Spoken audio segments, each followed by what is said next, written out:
around stuff.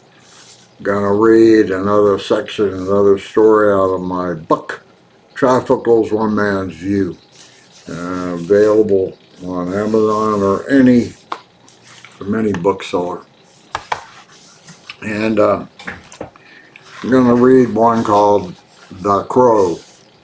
Again, the book is not religious or political, so you don't have to worry about that. Anyway, The Crow. He had not expected her. He had not expected anything. He had learned never to expect. He was just there lazily watching when he caught a glimpse of a bright shiny out of the corner of one eye. Turning and cocking his head to get a better view and inspect, he almost took flight at the blazing, intense eyes and wide, happy smile that he saw. He had not seen a bright shiny like this in a long time, but at once he was attracted and wanted to own, and at the same time frightened and wanted to fly or jump or move. But he did not jump or fly, but instead simply looked away, hoping to find something else of interest.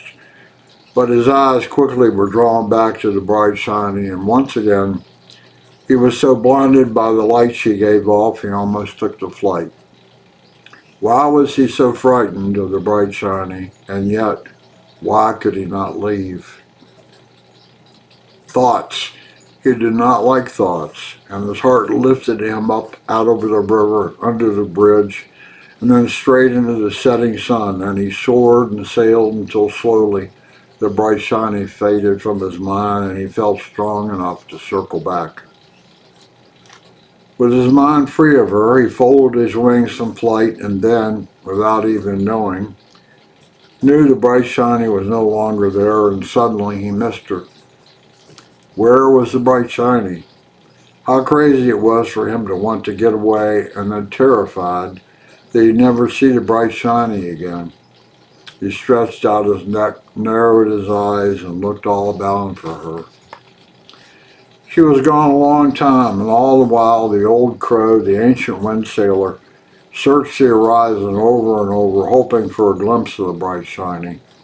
And when he did see her, she was still far off, and he felt safe watching her from his distance. When she finally came to where he was, he hid from view to watch her undetected. But as he watched, he suddenly thought to himself, she was aware of him, perhaps even watching him. And he bolted, and again sailed high up, and her hair, flowing down her back, stuck with him, and moved in his mind as he twisted one wing and then the other, and banked and turned, and fell sharply down. But the flight and the wind could not erase her from his mind, and he knew he would have to get closer to this bright shiny. Without thinking another thought, he spread his wings to slow his descent and sat down beside her. He could not help himself, and he hated himself for it. Foolish old crow, he could never own her. When she turned to him and her bright eyes and smile came full force on him, his heart leaped. For now he was bathed in her light, and he could feel the heat of the bright shiny's eyes. And suddenly, as if he had climbed too high into the sun, had become blind and disoriented.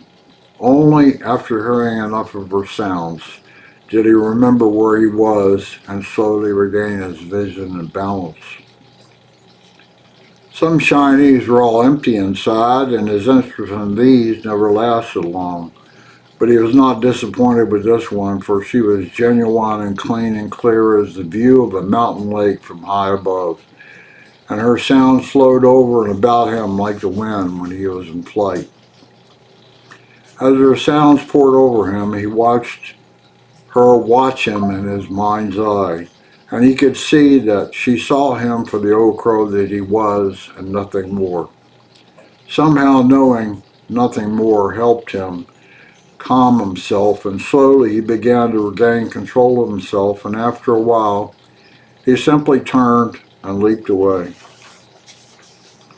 She came and went in his mind that evening many times, and he took flights of fancy now and again with her.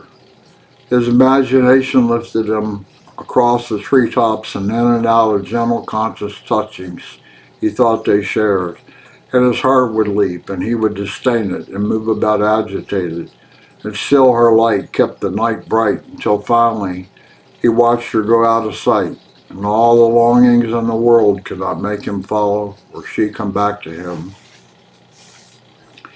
The old crow sits now high above and again watches lazily, and sometimes, without warning, his heart remembers her, and thoughts of her lift him up like an updraft from the earth on a summer's day.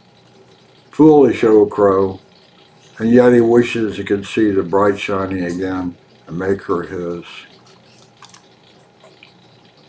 That's another short story out of the old book.